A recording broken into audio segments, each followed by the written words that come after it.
भगवान बुद्ध की वाणी धम्मपद की गाथा वर्ग नंबर 7 गाथा नंबर 5 अरहत की देवता स्पृहा करते हैं। आइए सुनते हैं बुद्ध की यह गाथा और इसके गहरे अर्थ जानने का एक प्रयास।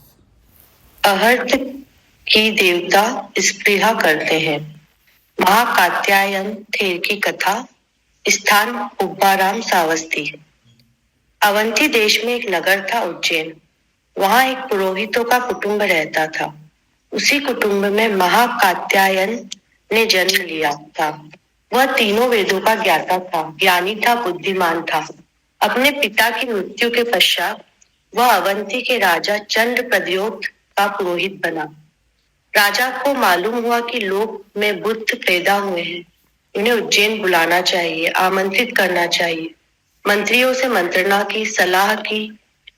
कात्यायन को भेजने का तय हुआ। राजा ने कात्यायन को कहा, आप बुद्ध के पास जाइए और आदर सहित उन्हें लिवा लाइए। महाकात्यायन बोला, जाने को तैयार हूँ राजन, वहां जाना स्वीकार है मुझे, किंतु प्रवज्जित होते हुए आऊं तो? राजा बोला, जैसी तुम्हारी इच्छा, किंतु तुम्हें तथागत को लाना होगा। मार्ग में कठिनाइयों का सामना करता हुआ कात्यायन अपने 7 साथियों के साथ भगवान के पास पहुंचा। उनकी वंदना की, स्तवन किया। भगवान ने कुशल क्षेम पूछी, उपदेश दिया। तुरंत महाकात्यायन प्रवचित हो गया। वह उज्जैन चला गया, भगवान नहीं गए। महाकात्यायन विपसेना ध्यान करने लगे। वह मार्ग में आरूढ़ हो गए। महाकात्यायन धम्म प्रवचन करते थे, ध्यान विहार करते थे। भगवान पूर्वाराम विहार में बैठे थे। पूर्णिमा का दिन था। उनका भिक्षु संघ भी उनके साथ था। भगवान के अग्र शिष्य उनके साथ थे। एक आसन खाली था। महाकात्यायन के लिए वे अवंती में थे। वर्षावास खत्म हो चुका था, उन्हें तथागत के पास आना था। इंद्र ने यह नजारा देखा। उसके मन में विचार आया, भगवान को श्रद्धावनत हो जाए, कुछ भेंट उपहार दे आवे। वह गया, भगवान को पुष्प आदि भेंट किया, स्तवन किया, वंदना की। जब उसने एक आसन को खाली देखा तो जिज्ञासा हुई। उसे मालूम हुआ कि यह आसन महाकात्यायन के लिए है, तो उसने उन्हें भी आदर भाव दिया। इसी दरमियान महाकात्यायन वहां आ गए। इंद्र तो बहुत ही इच्छुक था, खुश हुआ, मुदित हुआ। उसने महाकात्यायन की पूजा अर्चना की, भेंट दी, आदर दिया। सब भिक्षु यह देख रहे थे, उनमें कानाफूसी होने लगी। इंद्र तो महाकात्यायन का पक्ष ले रहा है। उसकी ऐसी बातें सुनकर भगवान ने कहा, भिक्षुओं, सारथी द्वारा दमन किए गए अश्व के समान जिसकी इंद्रिया शांत हो गई है, ऐसे अहंकार रहित अनास्त्रव संत की अहर्त भी देवता भी चाह करते हैं, पूजा करते हैं। महाकात्यायन इंद्रिय विजित थे। उन्होंने अपने आप को संयत और संयमशीलता में अग्रणी बना लिया था। जैसे सारथी द्वारा घोड़े को विनीत बना दिया जाता है, वैसे ही जो इन इंद्रिय रूपी घोड़ों को विनीत बना देता है, उसकी सब ग्रंथियां शिथिल हो जाती है, चित्त वृत्तियां शांत हो जाती है। ऐसे जितेंद्रिय को देवता भी स्पृहा करते हैं। ऐसे अभिमान रहित और आस्तव रहित मनुष्य की देवता भी चाह करते हैं। ऐसा कहते हुए भगवान ने यह गाथा कही, यस्मिन् इंद्रियाणि समथम गतानि अस्सा यथा सारथिना सुदंता पहिं मानसस् अनासवस्सस् देवापि तस्य विहयन्ति तादिनो। सारथी द्वारा दमन किए गए अश्व के समान जिसकी इंद्रिया शांत हो गई है, ऐसे अहंकार रहित अनास्त्रव संत की देवता भी स्पृहा करते हैं। हाँ जी विमी जी, ये थोड़ा सा इसको शॉर्ट ब्रीफ कर दो। इसको ये मोना बताएगी। मोना अभी आई है और उसका वो भी बताइए आप क्या समझे। इसमें वो ये कि उज्जैन में एक घर में ये महाकात्यायन ने जन्म लिया और वो ज्ञानी था, बुद्धिमान था। अपने पिता की जब उसकी मृत्यु हुई तो वो राजा के यहाँ पर पुरोहित बन गया। और राजा को जब पता चला कि कहीं बुद्ध पैदा हुए हैं तो राजा की राजा ने उससे ये आशा अपनी जाहिर रखी कि तुम आमंत्रण लेके जाओ और तुम तथागन को, यहाँ पर मैं उनको बुलाना चाहता हूँ अपने दरबार में, तो तुम उनके पास जाओ। तो तब क्योंकि ये पहले से ही मतलब इस पथ पर था, कात्यायन उस पथ पर था, क्योंकि इसने सब वेदों का, ग्रंथों का उसने ज्ञानी था। तो उसने ये कहा कि जब मैं जा ही रहा हूँ उनको बुलाने के लिए, तो क्यों ना मैं प्रवजित होकर ही आऊं। तो राजा ने कहा ठीक है, पर तुम जा रहे हो तो तब भी पर लेके उनको जरूर आना है। तो वो गया, कठिनाइयां थी वो रास्ते में, वो सब कुछ, पर वो वहां पर पहुंचा। उसने कहते हैं तथागत से शिक्षा ग्रहण की, या उनके उससे वो प्रवजित हो गया, और उसके बाद वो वहां से निकल गया। भगवान उसके साथ नहीं गए, तो वो कहीं पर और जाके ही अपने मार्ग में किसी वहां पर जाकर वो विपासना में अपना ध्यान में लग गया, और वो वहीं रहने लगा। उसके बाद एक दिन इंद्र ने देखा कि मतलब सारे के सारे भगवान अपने भिक्षु के साथ वहां पर हैं, तो इंद्र वहां पर इंद्र का मन हुआ कि वो वहां पर जाएं और उनके पास भगवान के तथागत के पास जाएं, और उपहार लेके गए। तो वहां पर देखा कि एक स्थान खाली रखा गया है। तो उनकी जिज्ञासा हुई कि जानने की ये किसके लिए है। तो तब उन्हें पता चला कि ये स्थान महाकात्यायन के लिए रखा गया है। तो जब वहां महाकात्यायन आए तो उनको देखकर इंद्र भी बहुत खुश हुए, और उनकी ऑरा से ही इतने मतलब उनकी ऑरा से प्रभावित हुए इतने ज्यादा। तो ये देखकर जो बाकी भिक्षु थे उन्हें वो आपस में जैसे वो बातें करने लगे कि जब तथागत यहाँ पर बैठे हैं तो ये महाकात्यायन की तरफ क्यों इतने मुदित हो रहे हैं। तो तब भगवान ने कहा कि वो महाकात्यायन का कहा, क्योंकि भगवान की तो वो लेवल ही दूसरा है ना, कि कोई वो ईर्ष्या जलन का वो है ही नहीं। तो वो फिर अपने भिक्षुओं को वो उनको बता रहे हैं कि जिसने, क्योंकि महाकात्यायन ने अपनी इंद्र रूपी घोड़ों को विनीत बना लिया, अपने कंट्रोल में है, तो उनको भी महाकात्यायन का भी जो लेवल है वो इतना ज्यादा ऊपर उठ गया है कि उसको भी ये उसको कोई नहीं फर्क पड़ता। जैसे उसका स्थान खाली हमने रखा है, नहीं रखते वो होते, तो वो उसे कोई इतना कोई फर्क नहीं पड़ता, वो बहुत इन चीजों से ऊपर उठ गया है। तो ऐसे व्यक्ति का कि वो ऑरा ही है, जैसे ऐसे व्यक्ति जो होते हैं जो जैसे वही सेल्फ कंटेन्ड है या एनलाइटेंड कह दो, तो वो हैं, तो वो उस तरह के लोगों की अपनी ऑरा ही ऐसी होती है कि जब वो आते हैं तो अपने आप ही भगवान मतलब देवता भी उनकी चाह करते हैं। तो एंड में बस मतलब जो ओवरऑल जो उन्होंने कहा कि साथी द्वारा दमन किए गए अश्व के समान जिसकी इंद्रियां शांत हो गई हैं, तो ऐसे व्यक्ति का उन्होंने कहा जिसके जो अहंकार रहित है, कुछ भी और चीजों से प्रभावित नहीं हो रहा है, ऐसे व्यक्ति की तो देवता भी चाह करते हैं। तो इस स्टोरी में ये तो मतलब जो ओवरऑल जो स्टोरी थी, और इसका सार जो मुझे समझ आया कि वो जो हम कल भी कर रहे थे, अब मतलब आसपास की चीजों से विचलित हुए बिना जो अपनी जो जिसने अपनी उस परिस्थिति के ऊपर जीत पा ली है, तो वो मतलब वही एक तरह का कहो कि वो एक तरह का स्टैंड आउट ही करता है। मतलब उसके लिए उसने अपनी उसके ऊपर अपनी कमजोरियों के ऊपर कहो कि वो जीत पा ली है। तो जो कहा है कि लगाम, जो घोड़े की लगाम अपने हो गया, तो अपनी बेचैनियों के ऊपर जीत पा ली है उसने।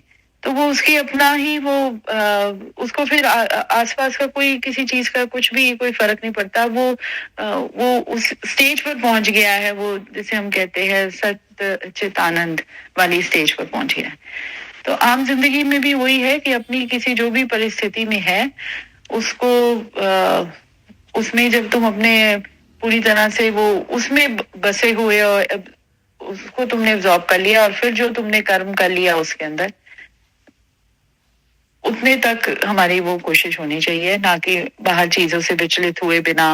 और ये क्या कह रहा है, जैसे वो कानाफूसी हो रही थी उन लोगों की, तो उससे मेरे ख्याल से प्रभावित वो जो कानाफूसी वाली जो चीजें हैं वो तो हमारी, मेरे को लगता नहीं कि एग्जिस्ट करती है अपन लोगों में। नहीं, कानाफूसी का मतलब कि वो बाहर की चीजें भी जो हमें डिस्टर्ब, कानाफूसी का उस वे से कि बाहर की चीजें जो हमें डिस्टर्ब करती हैं कि ये क्या, ये करेंगे तो ये कौन कहेगा कैसे, या घर में भी जैसे होता है किसी स्थिति में कि कोई भी स्टेप उठाने से हम थोड़ा सा वो हो जाते हैं कि उसको कैसे लगेगा, उसको कैसे लगेगा। पर जब आपने अपना वो कर लिया, जैसे इसे कहो कि ठीक है थोड़ा सा सेल्फिश होना, पर सेल्फिश आप उस वे से हो रहे हो कि आप बहुत, क्योंकि आप बहुत क्लियर हो कि ये this is a route which I have to take, तो फिर आपको फिर बाहर की चीजें कोई नहीं करती। वो कानाफूसी मतलब बाहर की चीजें जो तुम्हें डिस्टर्ब करती आई हैं। मतलब जो जिस जिस सराउंडिंग में आप रहते हैं हाँ, या फिर उस जो तरह। भी जहाँ पे भी आप वर्क करते हैं, तो उसमें आपका ये है कि वो क्या सोचेगा दूसरा, तो वो चीज मनस्थिति दूसरे की दिमाग में रहती है आपके, ये कहना चाह रही है ना आप? हाँ, नहीं जैसे हम अब जैसे वही एग्जाम्पल जैसे इवेंट्स का होता है, तो हम जो होस्टेसेस भी होती हैं, जो अशर्स होती हैं, जो लेके आती हैं कुछ भी जो देना होता है मंत्रियों को या किसी को भी, तो हम उनको यही कहते हैं कि तुम बस be in that moment, and जो हम कह रहे हैं, क्योंकि जब मैं अनाउंस कर रही हूँ तो मैंने कहा बस वो सुनो, पीछे से जो आसपास वो आसपास जो लोग होंगे ना आपके, वो कहेंगे नहीं नहीं जल्दी जाओ जल्दी जाओ, वो करो इस तरह से। तो उसमें वो तुम्हें वो चीजें विचलित नहीं करनी चाहिए। You are professionals, you know your job, just do that and don't get कि ना कि ये मैडम कह रही है या वो मैडम कह रही है या वो सर कह रहे हैं इस तरह से। तो उस समय जो ठीक है, उस समय ये है कि क्योंकि सिचुएशन के अनुसार कभी चेंज भी हो जाता है कि तो हम ये उनको कहते हैं कि just listen to what we are saying and not कि वो जो आसपास लोग तुम्हें कुछ वो करने की कह रहे हैं।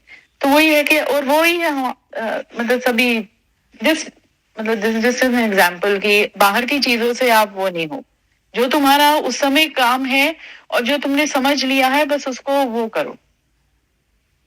हाँ ठीक है ना, ये वो मतलब इतना अटेंटिव अटेंटिव हाँ, रहना पड़ेगा उस मूवमेंट के लिए। attentive रहना पड़ेगा। हाँ, अटेंटिव रहना पड़ेगा। तो वो अटेंटिव भी ना उससे आता ही है, जैसे अटेंटिव भी अटेंशन से आया, तो अटेंशन टुवर्ड्स व्हाट। तो जब आप वैसे उसमें रहते हो ना, तो जैसे किसी भी कंडीशनिंग में नहीं फंसे हुए हो, कंडीशनिंग में नहीं फंसे हुए हो, तो वो उस समय अटेंटिव, हर मूवमेंट को अटेंड करना, ये चीज होती है। तो उस मूवमेंट में आप ही डिसाइसिव थे कि आपको करना क्या है, तो आप दूसरे के उसमें चंगुल में आ जाते हो, तो ये होती है। तो ये इसको क्रिएटिविटी भी कहते हैं बिम्मी जी।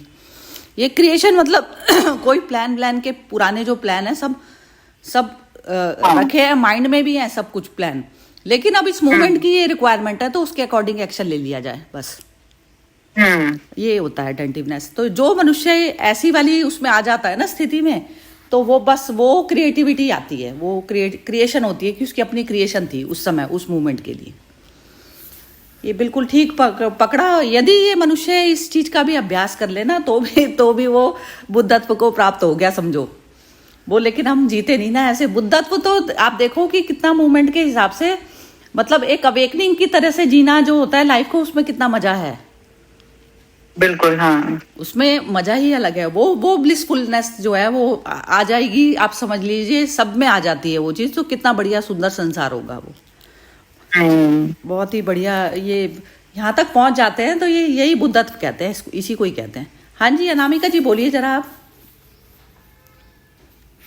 हाँ जी सरिता जी, नहीं जिम्मी जी ने अच्छे से बोला। यहाँ पे मतलब वो जो कात्यायन था, मतलब उसने ना मतलब उसकी जो इंद्रिय, मतलब उसने इंद्रियों पे विजय पाई। तो इन द सेंस कि ये जो कामना और ये सब जो रहते हैं अपने इच्छा क्रोध वगैरह, वो सब मतलब उसको अफेक्ट, मतलब कुछ मतलब वो एकदम स्थिरता आ जाती है स्वभाव में।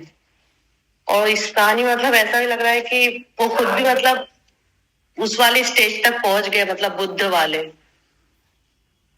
और जो यहाँ पे शिष्यों की बात हो रही कि मतलब वो इतना मतलब ज्ञान भी लेते थे, लेकिन कहीं ना कहीं वो थोड़ी उनमें ईर्ष्या भाव आया ना, जब वो कात्यायन को इंद्र ने वो किया। तो बस इतना ही बोलना है सरिता जी। हाँ ठीक है, बिल्कुल बढ़िया बोला है, बहुत बहुत सुंदर बोला है। वो स्टेज जो होती है वो सबकी एक होती है, आंतरिक स्टेज सबकी एक ही आएगी, बाहरी स्टेज सबकी फर्क होगी। लेकिन जो बुद्ध होगा ना, तो वो जैसे जो बुद्ध की जो जो बुद्धत्व की बात हो रही है, तो बुद्धत्व वो स्थिति होती है कि जो समय की रिक्वायरमेंट है उस समय वही एक्ट होगा। तो वो कोई भी मनुष्य हो गया ना, वो एक ही एक्ट करेगा, चाहे वो बुद्ध होगा चाहे कोई और हो गया। ठीक है ना, चलिए हर्षा जी बोलिए आप। या ये तो एकदम जैसे बोलते ना, सिद्ध अवस्था में जो कात्यायन जी महाराज जो थे बुद्ध के शिष्य, तो उनको तो कुछ ये उन सब ईर्ष्या, राग, द्वेष, इंसल्ट सबसे ऊपर थे। पर इसका रीजन यही था कि उन्होंने प्राप्ति कर ली थी, वो सेंसेस के अपर थे, मास्टर हिज सेंसेस। तो जब वो अवेकनिंग में आ जाते हैं ना, तो वो स्टेज में फिर कुछ भी हम लोग न किसकी बहुत आदर, हम मैंने बहुत कोई हमको वर्शिप करता है या कोई हमको प्रेस करता है या कोई हमको इंसल्ट करता है, हमको दोनों से हम इक्वल माइंडेड हो जाते हैं। तो ये जो समता भाव जो होती है ना, वो तो बहुत जैसे एक प्राप्ति है, एक अवेकनिंग का, जो आप बोलते हैं ना कि अवेकन कॉन्शियसनेस में जो समता में रहते हैं ना, वो जो सिचुएशन है उसको वो करना, फाइट आपका प्लानिंग का विरुद्ध, वो भी बहुत बड़ी बात हो जाती है।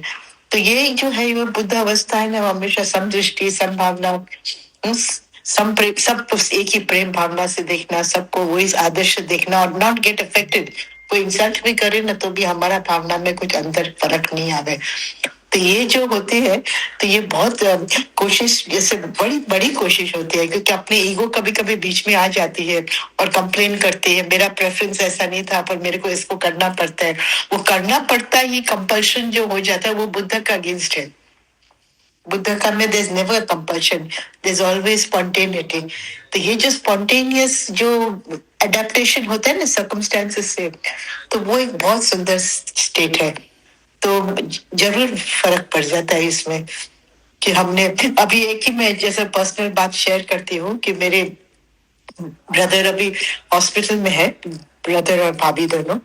तो ये जो हम लोग ये जो सुनते हैं रोज सत्संग, तो मुझे समता आ गई कि ये भी सब ठीक ही होगा और मैं क्या कर सकती हूँ।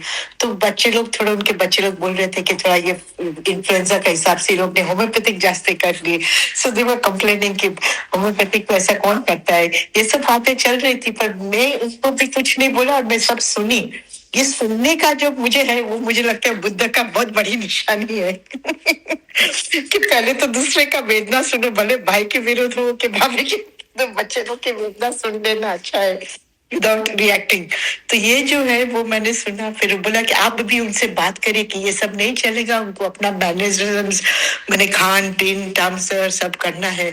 तो मैं बोली हाँ मैं जरूर बात करूंगी, पर जरा ठीक हो जाने दे उसके बाद, है ना। तो ये जो सत्संग जो होती है, वो हमें एक पूरा इम्पार्शियल वृत्ति दे देती है कि भले ना भाई, वो जो बहू और बेटे भी है, उनका भी, वो भी मेरे ही है, वो कोई ना कोई पराया ना, मेरे समझकर मेरे से बात करते हैं। तो मेरा अंदर कुछ भी ऐसा वो नहीं हुआ डिस्टर्बेंस। मैंने बोला हाँ जरूर मैं बात कर लूंगी, बस अभी तो हम लोग उसको जो जरूरत है वो करें हम लोग, और फिर जरा ताकत आ जाएगी फिर मैं जरूर बात करूंगी। अभी तो कुछ बात करने से मतलब ही नहीं होगा, आपको भी जो करना आप करो, और मेरा जरूरत है तो मैं आ सकती हूँ, ऐसे मैंने बोला उनको। तो वो लोग बोला नहीं हम लोग तो ऐसे लगता नहीं अभी, फिर बताएंगे। पर सुनने की शक्ति जो आई मेरे अंदर में, मैं वॉच कर रही थी, क्या मेरे को जरा गुस्सा आ रहा है कि लोग क्यों इतना कंप्लेन कर रहे हैं भाई भाभी के अगेंस्ट में, बीमार है, एजड है, पर तो भी मेरे को वो गुस्सा नहीं आया अंदर से। तो ये बहुत, मेरे को लगता है कि मेरे अंदर एक संभावना, समदृष्टि आगे कि वो भी मेरे ही है, वो भी उनका भी वचन जो है मैं प्रेम से ग्रहण करूं और सुनूं, फिर जो करना है हम लोग करेंगे, है ना। तो थैंक्स टू दिस सत्संग कि हम लोग को एक अवेयरनेस से सुनना भी बहुत जरूरी हो जाता है। क्योंकि अनएक्सपेक्टेड जैसे ये हुआ, अनएक्सपेक्टेड उनका 10 बजे रात को फोन आया, 11 बजे तक चला। तो 11 बजे का रात सुनने के बाद भी मैंने एक ही प्रार्थना की कि सबका भला हो और मैं अभी शांति से सो जाऊं, कल का बात देखेंगे, अब तू ही संभालना भगवान। तो फिर सोकर सो गए, दूसरे दिन नॉर्मल सी आ गई। पर ये जो कौन शक्ति देता है, ये सुनते सुनते सुनते सुनते एक हमारे जो संस्कार जो पहले के होते हैं ना, थोड़ा सा मुझे लगता है इसमें परिवर्तन तो आता ही है, थोड़ा सा आता है कि हम लोग किस तरह से रिएक्ट करते हैं, किस तरह से हमारी सोच होती है वो। तो हम लोग का ईगो जो होता है कि ये मेरा भाई और ये थोड़ा दूर है, भाई का लड़का है, भाई का बहू हो तो और भी दूर, ऐसा सब भावनाएं सब दूर चले जाती है। तो ये very good, I am so happy for this सत्संग। मैं खुद को बोलती हूँ कि ये भगवान ने मुझे एक देन दिया है, सचमुच देन दिया है, क्योंकि हर रोज नया नया खेल होते रहते हैं, पर ये खेल में not to get affected is very important, you know. So बस यही मेरे सीख तो ये स्टोरी से यही मिलती है कि जो अलिप्त होता है उसको कुछ तकलीफ नहीं आती है अंदर से, ये समझ में आती है। एक तो जो तकलीफ हुई नहीं, एक तो तकलीफ हुई नहीं, और दूसरा जो पार्टिसिपेशन रहता है ना उस बुद्ध बनना इसलिए जरूरी है क्योंकि हम 100% पार्टिसिपेशन कर सकते हैं उस मूवमेंट के लिए, अदरवाइज नहीं होता। ये चीज की अनुभूति। हाँ मोना जरा बताओ। मतलब किस पॉइंट ये जो भी चल रहा है इसमें तो यही है कि हमें अपनी इंद्रियों पे अगर हम संयम में कंट्रोल में रहें तो वो सामने वाले को फिर धीरे धीरे मतलब दिखा, सामने वाले को चलो ना दिखे, लेकिन हमें अपने आप जैसे आपने बताया अपने आप में रहना, वो एक बार उसका एक्सपीरियंस हो जाए ना तो फिर उसमें जो मजा है वो फिर संसार में नहीं मनाता, फिर उसमें रस नहीं आता, फिर संसार की बातों अपने आप में रहने में रस नहीं आता। ये ना ये तो नीरस वाले लोगों की होती है बात। अच्छा। वो नीरसता नहीं होता है मोना, नीरसता नहीं, वो पार्टिसिपेशन में मजा तो वही बुद्ध तो ले पाते हैं, वो नहीं ले पाता है। संसारिक मनुष्य तो अभी झटका जो उसने सहन ही नहीं कर पाया, झटका वो अभी अपने आप को संभलने में है, पहले आता वह भी है, वो टाइम बर्बाद करके आता है उस वाले मूवमेंट पे। ये समझ में आई? जरा बताओ हल्का सा। वो झटका जो है, यदि झटका नहीं लगा, बुद्धत्व वह सिचुएशन है, आता तो हर मनुष्य वहां तक है, बुद्ध के बिना तो चलेगा नहीं, शांति नहीं आएगी उसके अंदर। अब जब शांति मेरा अपना स्वभाव है, मैं दूसरी वाली किसी की भारी चर्चाओं से इफेक्टेड नहीं हो रही। अब जब मैं खुद के अंदर, जब मेरे अंदर इतना प्रकाश जागृत हो जाता है, जब मैं अपने मन के अंदर भी जो चीजें आई हुई होती हैं, जैसे बाहर की सामग्री मेरे मन ने पकड़ी, अब जब मैंने अपने मन को सबसे पहले चेक ही कर लिया, मेरे को झटका क्या बोलती दुनिया। अब मेरी इंद्रियां जो देख रही हैं कर रही हैं, वो इंद्रियों से थोड़ी ना मैं चलूंगी, मैं तो इंद्रियों को चलाने वाली हूं ना।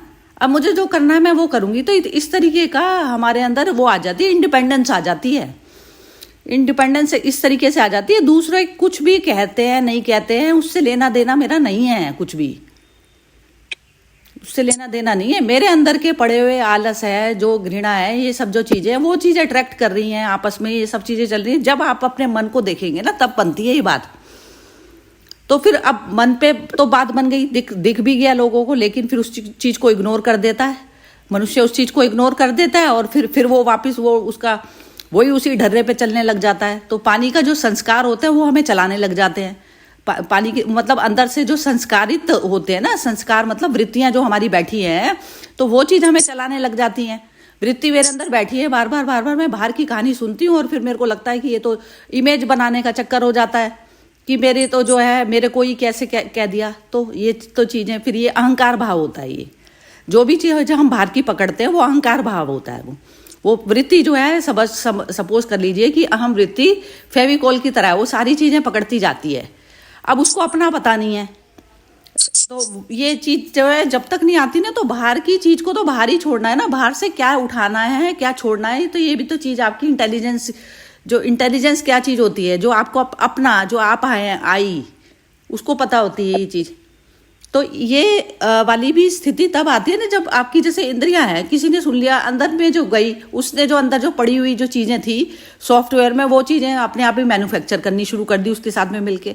तो आप तो जीरो नहीं थे ना, अंदर पे जो क्लियर हार्ट है, क्लियर हार्ट नहीं भी हो तो लेकिन आपको करना है ना, पहले बाहर की सामग्री को बाहर छोड़कर की जो है अंदर की जो ये जो बुद्धत्व की जो अभ्यास करा जाता है ना, मैंने अपने मन को भी चेक कर लिया और बाहर से भी जो चीज आई है, तो उन दोनों का पहले मंथन करके थोड़ी सी देर के लिए पॉज लिया जाता है, मेडिटेशन में जाया जाता है। मेडिटेशन उस अवस्था को कहते हैं जहाँ पे मेरे अपने आंतरिक जो मेरे पड़ी थी चीजें उसको जीरो कर दिया मैंने। मेडिटेशन किसी दूसरे के लिए नहीं होता, अपने लिए होता है। आचार विचार जो भी कुछ थे ना, पहले मैंने उनको जीरो करा, तो वो तो तब तो आप मेडिटेशन वाली अवस्था में आए, जीरो हुए ना अंदर से। अब जीरो के बाद में आप क्या चीज लेनी है क्या चीज नहीं लेनी, आपका पूरा कंट्रोल है बाहर से, ये स्थिति। अब लेकिन ये क्या होता है, ये बस इंसान फौरन जो है एक्ट करना शुरू कर देता है वो चीज के लिए। ये स्पॉन्टेनिटी आएगी ही तब, एक तो सुनना हुआ, रोज का रेगुलर सुनना, फिर उसको रोज की रोज अभ्यास में लाना अंदर से, ऐसे चलेगा। बिना अभ्यास के नहीं बनेगी बात। कोई भी विद्या ही खड़ी हो जा, तू वेट कर ले बस, यहाँ पर ऐसे करके करना पड़ता है। हाँ, तो पहले जीरो में आना पड़ेगा अभ्यास को, तब कुछ एक्ट करो, अंदर से इतना क्रोध में भर गए या वैसा हो गया तो वो चीज नहीं चलेगी। और दूसरा चला रहा है आपकी, उसको दूसरा मशीन को चला रहा है आपकी, दूसरा मतलब बाहर से आप संचालित हो रहे हो, तो वो तो स्थिति आपकी जन्मों जन्मों बनी रहेगी, वही तो बनती आ रही है। इसी चक्कर में तो सारी ये जो इतनी बड़ी सेलिब्रिटीज हो जाती हैं, ये सब होती है, तो ये एकदम सुसाइड वगैरह क्या होती है, जब इनको फेम नहीं मिलती तो ये किस तरीके से हो जाते हैं अंदर से, क्योंकि बाहरी उससे बना हुआ है ये पुर्जा, पूरा बाहरी सारी चीजों से बना हुआ है, दिखावटीपनों से। तो अब अंतर का जाना नहीं, तो इसलिए तो सेल्फ को जानना जरूरी है।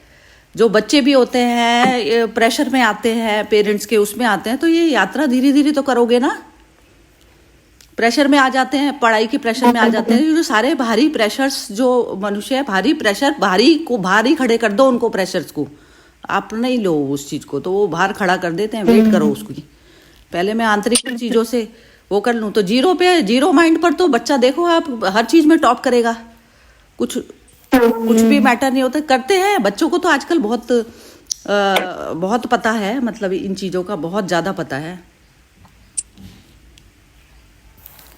हाँ जी, आ गई ना समझ, आ गई ना? हाँ जी, आ गई समझ। तो सिर्फ अपने ऊपर काम करना है, अपने ऊपर काम करके और फिर जो है एक्शन।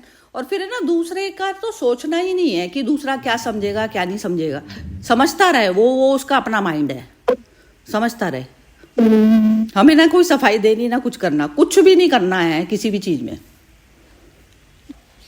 जो सफाई वाला भी चैप्टर चलता है ना, सफाई वाला भी बेकार होता है चैप्टर, कहीं पे भी काम के लिए भी कुछ भी करके बस उसमें मौन हो जाओ, उसका दिमाग अपने आप ही उछल कूद मचा रहा है, तो वो अपने आप ही सेटल करेगा अपने माइंड को। हमारा लेना देना नहीं है, क्योंकि वो हमारे से तो वैसे भी नहीं सुनेगा ना, जिसके साथ में जैसे जो आपका आर्ग्यूमेंट या जो भी चीज होती है, तो वो तो वैसे भी नहीं सुनेगा ना, क्योंकि उसका माइंड तो बिल्कुल आगे से बंद हो गया है हमारे लिए, तो वो नहीं जाती है उसके अंदर बात कुछ भी, तो उसको कोई फायदा भी नहीं है बताने का। तो ये चीज लेकिन आपको दिखाई देगी तब तो बात बनेगी ना, बिना दिखाई दिए तो बात भी नहीं बनती। चलिए, समझ तो आ गया सबको? हाँ जी, और सबको किसको बोलना है? ये अरहत की जो प्राप्ति जो इसमें बार बार बोलते हैं ना, प्रवज्या ग्रहण करना, ये सब करना, प्रवज्या, ये अरहत की प्राप्ति हमारी स्वयं भी हो सकती है जब हम उस स्थिति को जो है जानने, जैसे थोड़े टाइम तो हमारे को ये रीडिंग वगैरह में होता है, लेकिन ये जो सारे जो शास्त्रों की जो बातें कही गई है ना, इसको जैसे कहते हैं ना गुरु एक्सप्लेन करता है, तो वो जब तक एक ये जो माइंड के ऊपर जो हमें काम करना है ना, तो ये माइंड पर काम बस तभी ही कर सकता है मनुष्य जब ये चीज, जैसे स्टार्टिंग में तो हमें पता ही नहीं थी ना ये चीजें, तो अब पता चली हैं, तो वो माइंड को बिल्कुल जीरो अवस्था में रखने का अभ्यास बहुत ज्यादा जरूरी है। बार बार जैसे चारों तरफ से आपको चिंता भी हो रही है ना, तो उसमें अपने माइंड को जीरो करें, बार बार आत्मा भाव, मतलब आना कि शरीर नहीं, मैं इंद्रिया नहीं, ना मैं बुद्धि, ना मैं मन, कुछ भी नहीं है, टोटल जो मशीन है इससे अलग होना ही जो है मैं, रियल स्वरूप मेरा वो है। तो बस बार बार उस पर आओगे तो चारों तरफ के जो सिचुएशन है वो अपने आप ऑटोमेटिकली शांत होने ले, मतलब आप शांत हो गए तो समझ लीजिए ना कि सारा कुछ ही शांत हो गया, ये चीज है। हाँ जी, हर्षा जी, बिम्मी जी बोलिए। अनामिका कुछ बोलना है?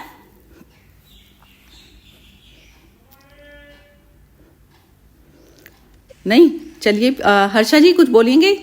हाँ, ये आपने जो कहा ना कि ये जो बुद्ध का जो लक्षण होता है, जो हम लोग डेली लाइफ में हम लोग कर सकते हैं, तो छोटे छोटे बातों से ही हम लोग उसको आगे जा सकते हैं। जैसे आज हमने पूरा दिन में मेरा कैसा दिनचर्या रहा, तो मुझे तो ऐसा ही अच्छा ही लगा कि जब ऐसा मैंने संभावना से कुछ सुन सकती हूँ, समझ सकती हूँ, तो मुझे ऐसा लगता है कि ना मैं रिएक्ट नहीं करूँ, जो भी है हो रहा है उसको होने दो। मेरा जो कंट्रीब्यूशन क्या है इसमें कि मेरी चेतना को मैं उच्च स्थिति में रखूं और बेस्ट जो मेरे से हुई वो चेतना में वैसे करूं। तो जैसे रोज का कुछ न कुछ तो स्वभाव संस्कार का इधर संघर्ष तो होते ही रहते हैं हम लोग के। और जैसे हम लोग कपल्स भी जैसे ओल्ड ओल्ड जो होते हैं ना, तो रिएक्शन जास्ती होता है, पर उसमें भी अभी जैसे मैं सोचती हूँ कि स्थिरता कैसे मैं ले आऊं। सामने वाले को चेंज नहीं कर सकते, पर मैं अपने आप को ऐसा उच्च प्राप्त स्थिति में रखूं कि मैं इफेक्ट नहीं हूं, क्योंकि यदि मैं इफेक्ट नहीं होंगे तो ही मैं कुछ अच्छा सोच सकूंगी। तो वो जो सर्किट जो होते हैं ना, कभी हम लोग अलर्ट में रिएक्ट कर लेते हैं, नॉन अलर्ट नहीं होते थे, रिएक्ट कर लेते हैं, पर तुरंत एक स्टेपिंग बैक हो जा रहा है। अभी वो मुझे ऐसा एहसास होता है कि नहीं नहीं, I could have handle this in a better way. तो ये जो तुरंत जागरूकता आती रहती है ना, छोटे छोटे दिनचर्या के कार्य में, सर्वेंट्स के साथ, किसके साथ भी, तो वो भी बहुत बड़ी मुझे लगता है कि सुजागी दे रहे हैं हम लोग को कि अपने लाइफ में हम मैक्सिमम अपने वैल्यू कितना क्रिएट कर सके पूरा दिन में, वो देखना है। How much value are we creating in our lives by being aware of the truth, you know. हाँ, यही है बस। वैल्यू भी तभी होती है, वैल्यू भी Yes. मूवमेंट। मतलब ये हो गया ना कि जैसे जो खेल कूद का जो समय लगा था उसको आपने यूं ही पास कर दिया। वो मतलब जैसे हर मूवमेंट में आपकी चॉइस है ना कि ये अभी पूर्णिमा ने भी 2-3 दिन पहले पूछा था ना कि ये चॉइस कभी होता है, हमें फ्लो के साथ में बहना पड़ता है। तो फ्लो के साथ में जो बहना पड़ता है, जो चॉइस होती है, तो फ्लो के साथ में भी जब आपका मन एग्री हो गया तो फ्लो के साथ बहने में क्या बुराई है। मन एग्री नहीं होता जब तक वो खड़ा है, तभी तक तो परेशानी है बस। Yes. फ्लो के साथ में तो ये है ना, मतलब डिसीजन तो आपने ही लिया है ना, वो कोई और ने थोड़ी ना ले लिया। तो डिसीजन जैसे ही ले लेते हैं तो मन हमारे पीछे पीछे आने लगता है। यही चीज है बस। ये बार बार यही करना पड़ता है, हर मनुष्य को ही करना पड़ता है ये। और बुद्धत्व पे आके जो मनुष्य जैसे पूरी तरह से शांत रहता है तो बाहरी जो है उससे आवेगों से परेशान नहीं होता, कुछ भी आता रहे जाता रहे। लेकिन ये होता है जैसे हमारी अटैचमेंट्स है जिन लोगों के प्रति, सब कुछ है, तो वो सब आएंगी, सब कुछ आएगा। लेकिन जितना ज्यादा आप जैसे जो मन को जो शांत करना है ना, वही परमात्मा का, जैसे कह दीजिए चाहे नाम से शांत किया आपने, चाहे कैसे किया शांत, तो वही चीज होती है। क्योंकि ये जो अपने आप की जो शांति जो करनी होती है, वो चाहे बेशक जैसे करके होनी है, किसी के लिए आपको कुछ करना है तो करके आपको शांति मिल रही है तो करके कर लीजिए शांति, जाके मिल रही है तो मिलके शांति कर लीजिए। तो वो जो होता है कर्म, मतलब जैसे बाहरी तौर का जो कर्म जो हमें करना पड़ता है, क्योंकि जैसे अब कहते हैं मेरे को शॉपिंग करे बिना नहीं शांति मिल रही, तो अब मेरे को बार बार माइंड में वो जो है सारी चीजें जो घूम रही हैं, तो मैं एक बार कर आऊं, फिर उसको वो भी अवेयरनेस से करनी पड़ती है। लेकिन कि आप जो है उसमें भ्रमित नहीं हो गए कि आप गए थे कुछ चीज लेने फिर दूसरी, तो माइंड की अपनी स्थिति नोट करनी पड़ती है कि आपका माइंड एक के बाद दूसरी तरफ में किस तरीके से जंप करता है। तो ये बार बार माइंड को ये वॉच करना और माइंड को फिर अपने अकॉर्डिंग जो है चलाना। तो जो चलाने का जो काम करते हैं वो बुद्ध लोग बिल्कुल सही मात्रा में सही तरीके से करते हैं, बिल्कुल। मतलब माइंड उनकी मर्जी के बिना नहीं चलता है। चलिए बिम्मी जी बोलिए आप लास्ट, चलिए फिर खत्म करेंगे। हाँ जी, नहीं वही है कि किस सिचुएशन का, जैसे अभी आप कह रहे थे ना कि कहीं जाने से मिलता है और वो है, पर उस स्थिति को भी, अब जैसे वही अगेन पर्सनल एग्जांपल कि मेरा प्लान था कि मैं 25 तारीख को, 25 रात को या 26 को मैं अपने भाई के यहाँ पर फिर से चली जाऊंगी फॉर अनदर 5-6 डेज, क्योंकि मुझे वो उतने कंटिन्यूस डेज मिल रहे थे। तो मैंने कहा इस बार थोड़े ज्यादा टाइम के लिए जाती हूँ। वो मीनवाइल मेरी सिस्टर ने प्रोग्राम बना लिया मेरे जिया जी के साथ, तो तब मेरी भाभी ने मुझे फोन करके कहा कि तो आप अभी रहने दो, क्योंकि वो लोग आ रहे हैं, फिर घर में भी थोड़ा सा वो हो जाता है। तो अब अब मेरा उसकी क्योंकि 28 को कीमो है नेक्स्ट, और वो थोड़ी सी वो इम्यूनो वाली है, तो वो थोड़ी लंबी होती है। तो मेरा था कि मैं थोड़ा ज्यादा टाइम इस बार स्पेंड कराऊं। अब और मेरा जो पर्पस बार बार उसके पास जाने का है कि I want to spend time with him, and not कि उसके कीमो के लिए सिर्फ। कीमो तो होगा, वो तो वो डॉक्टर्स के हाथ में है, वो जो कीमो जो कर रहे हैं उसके साथ, पर मैं वैसे करने जाती थी। पर जब अब वो पहले जब मेरी भाभी ने कल मुझे कहा कि आप नहीं आओ क्योंकि दीदी भी आ रही है और जिया जी भी आ रहे हैं, फिर घर में इतनी जगह भी नहीं होती कि मतलब ना इतने लोगों को अकोमोडेट करो और वो सब कुछ, तो आप बाद में आ जाना। तो पहले मुझे लगा, फिर मैंने कहा कि ठीक है, मतलब एज पर द सिचुएशन। अब मैं अपनी नहीं थी कि मेरे मन कुछ और कह रहा है, पर उनको ये भी ब्लंटली कहना कि जी मैं सिर्फ कीमो के लिए नहीं आना चाहती हूँ, वो कीमो के लिए बुलाना चाह रहे हैं बार बार, और मैं दूसरे पर्पस के लिए जाना चाहती हूँ। तो पर फिर वही है कि अपने आप को उस परिस्थिति से फिर वही बाहर लाना है ना कि सिर्फ मैं अपने हिसाब से नहीं कर सकती ना, जो समय परिस्थिति है, मे बी बहुत सारे लोगों के घर में होने से भी वो ज्यादा डिस्टर्ब हो जाएंगे, या उसके जो मेरी भाभी कर रही है उसको एक और टेंशन हो जाएगी कि भाई मुझे इन लोगों को भी संभालना है और इस तरह से, और ये और आ गए। तो देन आई सेड कि okay, I withdraw my self, मैं बाद में चली जाऊंगी। तो वो ही है कि सिचुएशन वाइज कभी कभी अपने आप को, मतलब वो जो जाने से मुझे, वैसे आप जो भी कह रहे थे ना कि जाने से खुशी मिलती है, तो मुझे जाने से खुशी मिलती, पर अब मैं सिर्फ अपनी खुशी को नहीं देख सकती ना, मुझे और सब भी, क्योंकि फिर मेरे भाई ने भी मुझे फोन करके कहा कि नहीं तो अभी रहने दे, फिर ऐसे लोग कर, तो वो वही परिस्थिति के अनुसार वो सब बदलता रहता है। और अब ये उस समय देखिए तुम्हारे ना कि यदि आप अपना माइंड फॉर्म कर लें, अब जैसे आपको ये ज्ञान हुआ, तो अब आप क्या करेंगी? अब इसमें ऐसा करेंगी ना कि अपने माइंड को समझा लेंगी कि कोई बात नहीं, हाँ ये तो आप जो उस मूवमेंट की रिक्वायरमेंट है उसके अकॉर्डिंग कराना है एक्ट आपने, और जैसे ही एक्ट हाँ। वैसा वाला कर लिया तो आप शांत हो गई। शांत हो गई। हाँ, नहीं मैं पहले हुई, जब उसने मुझे फोन करके कहा तो मुझे लगा, मैंने कहा अरे ये मतलब, पर फिर मैंने कहा कि जब उनको नहीं वैसे लग रहा, अभी मेरी जरूरत नहीं लग रही, वो बार बार उसने कहा कि जब आपकी वैसी ज्यादा जरूरत लगेगी तो मैं आपको बुला लूंगी, तो अभी आप नहीं आओ क्योंकि वो ज्यादा बहुत लोगों से वो होगा। तो वही है, फिर मुझे अपने आप को ही समझाना है कि मेरी खुशी, मुझे जाने से खुशी मिल रही थी, और उनको मैं एक तरह का वो डिस्टरबेंस आएगी उनके उसमें, तो मैं क्यों वो ऐड करूं। तो और फालतू में यदि फिर तब भी पहुंच जाऊं तो फिर भी वो, क्योंकि फिर मेरी सिस्टर ने कहा कि नहीं तू 2 दिन बाद आ जाइयो, तो एकदम नहीं आई हो, आ जाइयो। मैंने कहा तो घर में ऐसे लड़ाई करने वाली बात हुई ना, कि जब वो मना कर रहे हैं और मैं जी अपने आप को, फिर तो मैं अपने आप को ऊपर रखने की कोशिश कर रही हूँ ना, कि क्योंकि मैंने सोचा है कि मैंने जाना ही जाना है, तो और पता वो है गलत कैसे है ना। होता है इसमें, जैसे ये कहते हैं ना, जैसे ये तो आपके अपने इंडिविजुअल प्लान चल रहे हैं, और एक यूनिवर्स का प्लान होता है ना, वो हमसे क्या कराएगी। तो उस मूवमेंट में जैसे हम ये समझते हैं ना कि उसको जो कराना है वो अपने आप कराएगा। वो कहते हैं, रमन महर्षि कहते हैं कि जिसके तुम इंस्ट्रूमेंट हो तो उसको पता है उसको तुमको कैसे वसूल करना है। एक तो हो गई हमारी मर्जी, तो उसमें बात होता था कि जैसे एक्सेप्ट करा, आपने एक्सेप्ट करा, और फिर पता क्या होगा कि जैसे आपकी विश है जाने की, और सडन कोई ऐसी वाली चीज आ जाएगी जो आप ही कर सकते हो, तो यूनिवर्स का प्लान फिर वो उस तरीके से होता है कि वो आपकी भाभी ही आपको कॉल करके बुलाएगी कि ये जो है आप आ जाओ, तो पता चलेगा कि आपकी जो मर्जी थी वो उसमें इंक्लूड हो गई। ऐसे होता है। तो ये चीज हमें बार बार ये करनी है। हमें उसकी प्लान से चलना है। हमें ना भाभी का प्लान है, ना उसमें आपकी सिस्टर का कोई प्लान मैटर करेगा।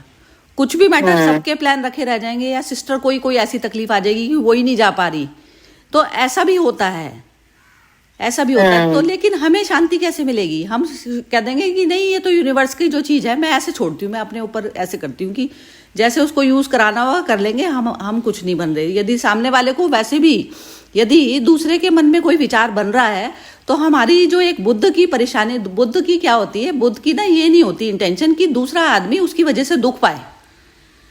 यदि कोई मनुष्य दूसरा इंसान दुख पा रहा है तो हम उसको और दुखी नहीं करना चाहेंगे, है ना। और फिर अब क्या होता है कि जैसे सिचुएशन की डिमांड है कि वो आए और वो अपने राग द्वेषों में पड़ा है दूसरा, जैसे मेरी मदर का था तो ऐसे वाला होता था, तो उसमें कोई पड़ा है तो फिर उसमें वो चीज को हम मैटर नहीं करेंगे ना, हम उसके माइंड को नहीं, दूसरे वाले को नहीं देखेंगे जो रोक रहा है हमें आने के लिए, फिर हम उससे ऊपर होके कर लेते हैं। तो बुद्ध का ही होता है काम, हम उससे ऊपर होके कर लेंगे, फिर उसके डिसीजन की परवाह नहीं करेंगे। फिर हम, यदि मेरे को ऐसा लगता है कि मैं उस सिचुएशन को सॉल्व कर सकती हूँ तो ऐसा हो जाती है जी। तो ये मतलब इसमें होता है दोनों तरीके से ही मैं शांत में हूँ, क्योंकि मेरे को किसी जीव को दुखाने का मन नहीं है, लेकिन फिर भी जो है मैं उसने कह दिया है अब मेरे यूनिवर्स पे, तो वो अब उसका जो भार होता है ना, जैसे कहते हैं योगक्षेम जो वो ग्रहण करता है, तो उसको पता है, उसको यूनिवर्स को मालूम है आपको कैसे वो कराना है। तो ये चीज होती है। तो आप देखिएगा इसके भी बहुत जबरदस्त वो आते हैं। अभी ये जो पूरी जर्नी चलेगी ना आपकी, इस जर्नी में आप नोट करिएगा अपने आप, और इसमें जो है ना पूरा जो वो वाला है ना जो मूवमेंट परमात्मा टाइप का, जैसे परमात्मा बनकर और परमात्मा के बंदे बनकर कि तू जैसा कराए करके देखना, आप बहुत शांति में रहोगी आप। अदरवाइज क्या होगा, जो भी न्यूज आएगी कुछ आएगी ना तो उससे माइंड बहुत विचलित वाली अवस्था में जाता है, बार बार। ये जो है ना, ये जैसे कहते हैं ना अग्नि परीक्षा वाला टाइम है अभी इस समय। करके देखना, आपके लिए तो वो रहेगी। लेकिन आपने जो नॉलेज ली हुई है और ये सब जो आप रेगुलर में भी बोलती है ना, ये हेल्प करेगी आपको 100%। आप देखना, आप शांति में बार बार हर मोमेंट में शांति में जा पाएंगी। तो आपके साथ तो करंट भी चल रहा है और ये नॉलेज भी साथ में चलेगी। तो ये जो अभी हर्षा जी ने भी बोला ना कि हम वो करते हैं, तो ये बहुत ज़्यादा हेल्पफुल है, मतलब 100% हेल्पफुल है। ये सब चीज़ों में ना हम नहीं निकल पाते हैं, जैसे जो संसारिक जो मनुष्य है वो नहीं निकल पाता उसमें। अब क्या होता है ना कि हमारी करने की इंटेंशन भी है, रिश्ता ही ऐसा है कि उसमें करना ही चाहिए भी, और अच्छा है ऐसे वाले भाव होते हैं तो आदमी को करने में होता है, वो अपने शरीर की, अपने उसकी फैमिली की किसी की परवाह नहीं करता। जो जिस समय जो करना जरूरी है वो चीज़ कर पाता है, क्योंकि अंदर भाव बहुत ज़्यादा उसमें आते हैं ना मात्रा में, तो ये होती है ये चीज़। लेकिन इन सबको आप जर्नी को नोट करिए और अपने आप में मैक्सिमम शांत रहिए, क्योंकि वो जो वसूली जो है ना वो खुद ही सुप्रीम पावर कह दीजिए या फिर वो कह दीजिए यूनिवर्स करवाती है। यूनिवर्स का तुम हिस्सा हो ना, तो वो इंस्ट्रूमेंट की तरह से वो कराती है हमसे काम। चलिए खत्म करते हैं, आज का बहुत ही सुंदर सेशन है। और एक मैं लाइन शेयर करनी चाहती हूँ कि जब हम लोग मैं पढ़ती थी पौंडीचेरी में, तो एक मिल्टन का था, I think Vimi ji will know also, they also serve who only stand and wait. Because poet Milton था, he was blind, he wanted to serve God, तो पर देख नहीं पाता था, तो उसको अंदर से आदेश आया। बहुत सुंदर कविता है। The last line is they also serve who only stand and wait. तो जो सजिता जी कहते हैं ना, हम लोग अंदर से इतने दिव्य प्रार्थना वाइब्रेशंस बैठते जाए, आपको नहीं ख्याल है, पर वो वाइब्रेशंस जो काम करेगी ना, वो ऐसे सुंदर काम करेगी कि आप लगते कि आप उधर हाजिर ही है, and he'll feel your vibrations and he'll know that you are there with him and he'll recover also. Healing भी बहुत होगा। यही तो है। ये जैसे अब ये सपोज करो ये नहीं जा पाती हैं और वो वहां पर है, वहां तो वो रेगुलर अफेयर में बिजी रहेंगे, ये यहाँ बैठ के वो इनकी वो चलेगी। तो वो यही तो चीज हील करती है एक दूसरे को। दूर बैठ के जो है आपका, तो आप तो प्योरिटी वाले लेवल पर बहुत ज्यादा बैठी हुई हैं बिम्मी जी, तो प्योर वाइब्रेशंस तो जो है हर मनुष्य की पास में रहकर नहीं करता। मनुष्य पास को ना भगवान पता कैसे चूज करता है बिम्मी जी, आपको तो प्योर से दूर से ही, जैसे सूर्य का प्रकाश चल रहा है, और जो पास वाला मनुष्य है उसको फिजिकल वाली चीज के लिए यूज करा जाता है। अब जो फिजिकल काम किसको दिया जाता है, लेबर को काम जो कौन सा दिया जाता है, और जो सबसे ज्यादा हाई पावर का जो काम होता है वो किसको दिया जाता है।